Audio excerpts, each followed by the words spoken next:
Well, good morning and welcome to another episode of Coffee with Cowboy. I'm Cameron, this is Cowboy, and we're missing Bradley this evening. He's at a soccer game for his girls, so we're missing him. But we have another very special guest with us this morning, Mr. Johnny Cardenas, head baseball coach of the SFA Lumberjacks. Johnny, thank you for joining us this morning. Thank you for having me, man. It means a lot that you would even ask. I appreciate it. Yes, sir. Well, hey, you've been a big supporter of Barton Beef, and we really appreciate that.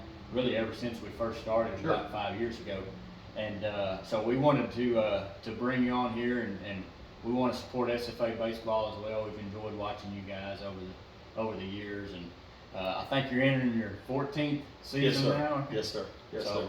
Long tenure here at Yes, SFA. sir. Yes, sir.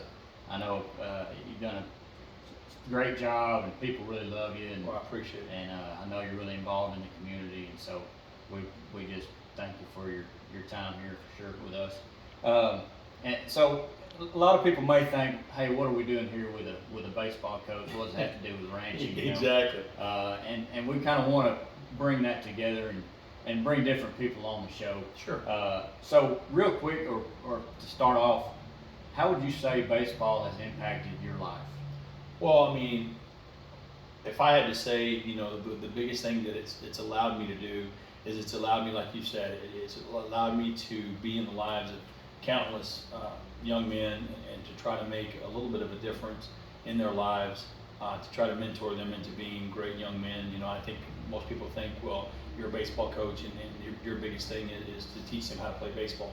And that is, a big part of it. But the other part of it is teaching those guys to be great members of society, because some of them are going to get on and go play at the next level, but all of them are going to be fathers, brothers, those kinds of things to their family, and that's the part that I feel most indebted to in my career, is that I've had the opportunity to really focus and really influence a lot of big young men. Yeah, and so. I think it speaks volumes for you to. I know a lot of times coaching can well, they call it coaching carousel, right? Where you you go here, you go there. Yes, sir. Sometimes that's the nature of it, but man, to be here for 14 years, that's a chance for you, I would assume, to really help build a strong foundation, a program, and to really be involved beyond baseball with kids' lives. Sure, and I will tell you this. I mean, the biggest part of that for me is having the support of not only the university, the presidents, the administration, but also the athletic department administration. I've had two great athletic directors who've been very supportive of everything I do. Robert Hill, who was my initial athletic director, who gave me the job, who basically handed me the keys when the program was ready for me to come on, and then now with Ryan Ivey, who's taken us to all kinds of new heights as far as the athletic program is concerned. Entering the new conference and all that stuff, that all the improvements and the advances that he's made in the athletic department have been just phenomenal. And so I've had the rare experience and the pleasure of being part of that program. And the other thing is being part of not only the Nacogdoches community, but the East Texas community. Me being from Amarillo, I was from an area where it was flat ground, and you could see from one end of the town to the other, and now here I am in East Texas, where there's rolling hills and beautiful trees and the piney woods, and all of the folklore that goes into that. Man, I've just truly been blessed to be here, and if there was anything that I could give back to the community, I would do it tenfold, because I've been so blessed with the opportunity, but also the relationships, the people that I've met. You're saying getting to meet you and meet one of your former guests, John Cranford. That's another one. People from all different areas here in East Texas that have just been great people, big influences on me, and great friends as well. Yeah. I would add something here too, that I don't know you that well. Yes, We've met each other yes, sir. and acquainted, and you buy beef, come to the store and buy beef, and you've met, I think, most of our family. Yes, sir. And but you have a good reputation, Coach, and there's people here, baseball. There's baseball fans, and then there's people that just know you. Yes. And you built a good reputation, and I think that speaks a lot, for you individually, and it's appreciated. So I appreciate you saying that. Thank you. That means a lot, coming from a guy who's rooted in the community like you are, you know, that's the main thing is I've just been blessed enough to help, you know, or just to try to make some of that impact and just try to show the people of East Texas how grateful I am of just being part of the community. Yes, sir. So with when fans think of baseball season, I think they would probably think of February to May or whatever. But for you and for the athletes, I mean, what does that look like? It's probably not just February to May, right? No, that's just June. That's just when you play. Right. I mean, what goes into it for us is, of course, you're going to play February to May. Those are going to be your big months when you're just, wide open, practicing, playing, those kinds of things. But once you get past May, for us as coaches, we're going to hit the recruiting trail, and we're going to recruit as hard as we can all summer long. That's really our busiest season as far as getting out, getting away from home, those kinds of things, and seeing as many players as we can in that short amount of time.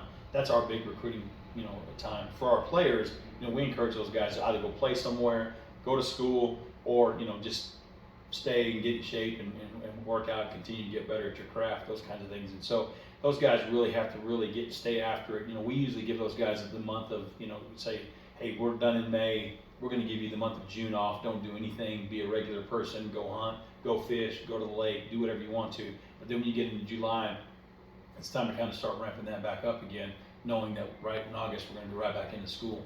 And so that's really busy time for those guys as well. And then of course, once we get to the fall, the NCAA allows you 32 days, consecutive days that you can practice.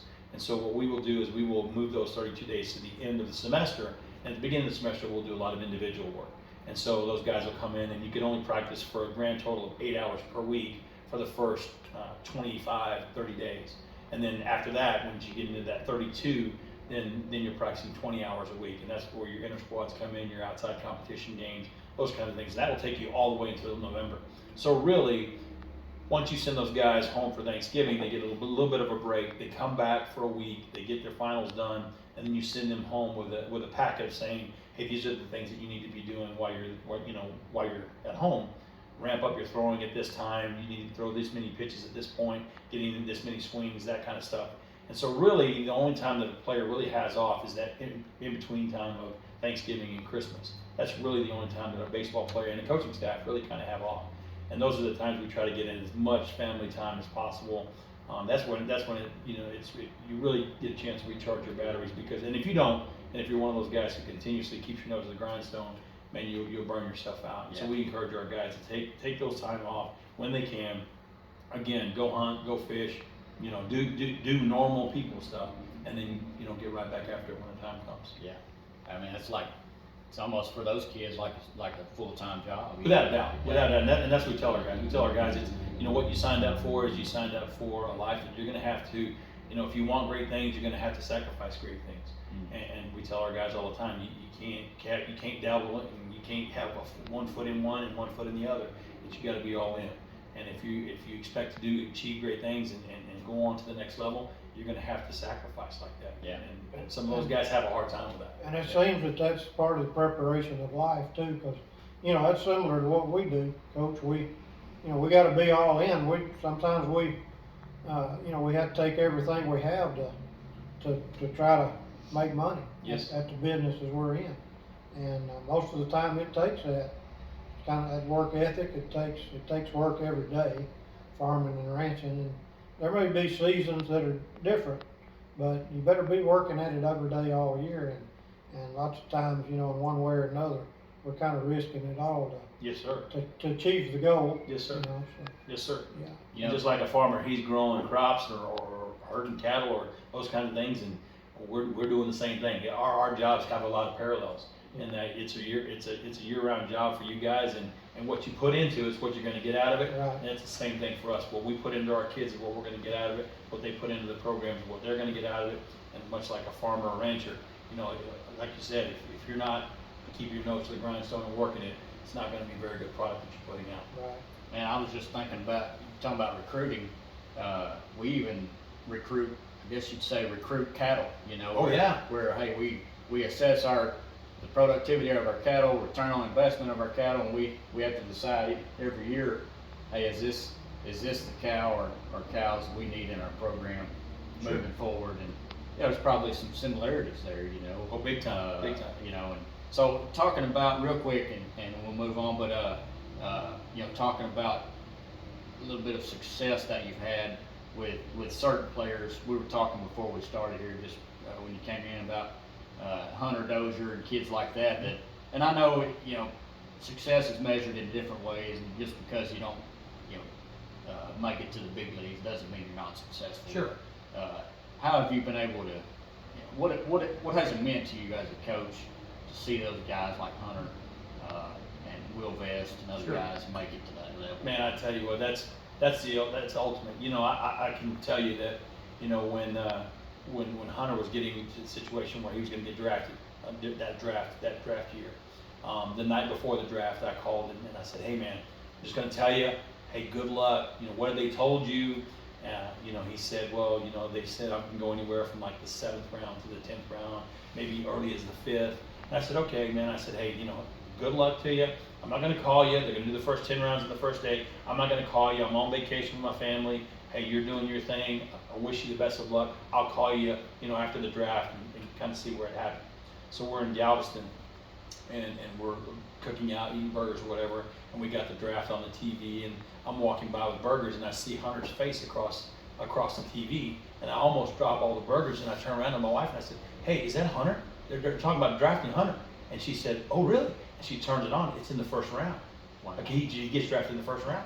And so immediately I pick up the phone, and instead of saying hello, on the other end, he starts laughing. And he said, "Coach, I thought you said you weren't going to call." And I said, "I was going to call, but I didn't know you were going to go in the first round, my friend." And he said, "No, Coach, it's been a blessing." And so just that moment that I got to spend with him, after he got drafted initially in the first round, I mean, that's what it's all about. And those are that makes all of the time that you spend away from your family, all the sacrifices, it makes it just a little bit worth it in those situations, just because you see the fruition of your hard work come to light in someone that you put it into. Yeah. And that's the most enjoyable thing as far as the job's concerned. And it's so dang hard to get to that level. Without a doubt. Without a doubt. I mean, those opportunities just don't come around. No, they don't.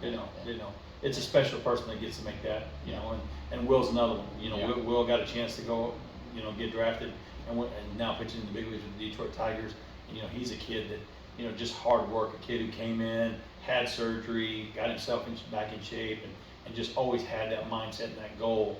And again, to just see that kid get drafted, move up the ranks as far as, Tigers are concerned, then get Rule 5 over to the Mariners, pitch in the big leagues with the Mariners, and then it didn't quite work out with them, and so they released him, and now he's back with the Tigers. So it was a whole big thing with him there.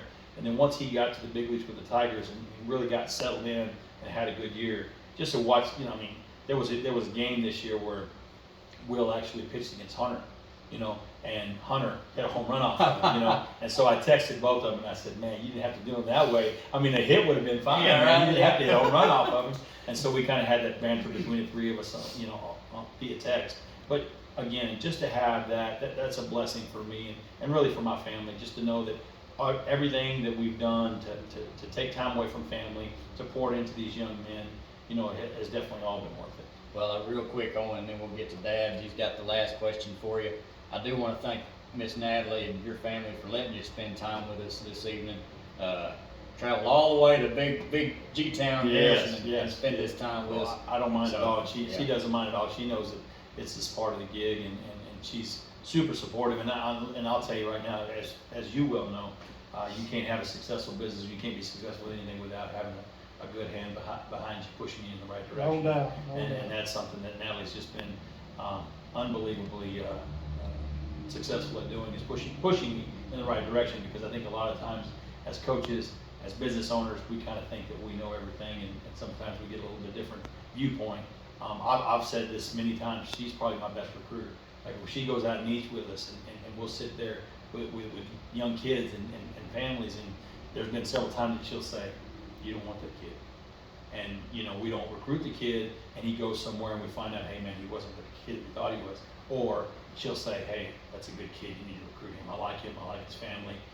And those kids have been great kids. She's 100%. She hasn't missed yet. So yeah, it's been fun that way. They have a little unbiased honesty they can. Yes, sir. That's it. I want the kid to be good because he's a good player. And I mean, he's a great player. Just like, if you have this prize winning cow, and you're like, man, we got to have it, and they see it from a different viewpoint. They go, well, maybe that's not the right move for us right now. So Sometimes just that, is what we need. Yeah. Good Lord taking care of us through them. 100%, Yeah. I firmly believe that. So 100%. it's kind of as maybe a last question for you. It's challenging.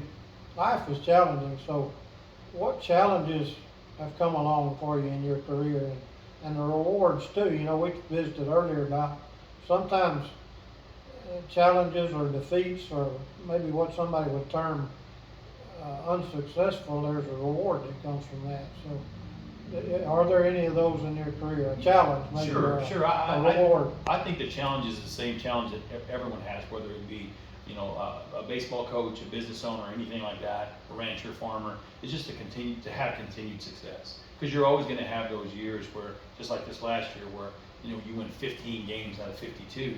I mean, hey, that's not a good year. That's not a good year, and you look back and you say, oh man, I need to kick in the butt. I mean, we need to get better here, and so, I think that's the biggest challenge, is to have that sustained success, in a small market school like Stephen F. Austin. Bigger schools, they can have that, prolonged success because they have the facilities, they have the big town, they have the big school that all the kids are just clamoring to get to, where we have to work a little harder at that. And having to work a little harder at that, maybe you get that second tier athlete that you're going to have to really develop. So you have to overachieve some years. And if you have to overachieve some years, sometimes you don't overachieve. Sometimes you just achieve to the level of their talent. And if that happens, or the level of their coaching.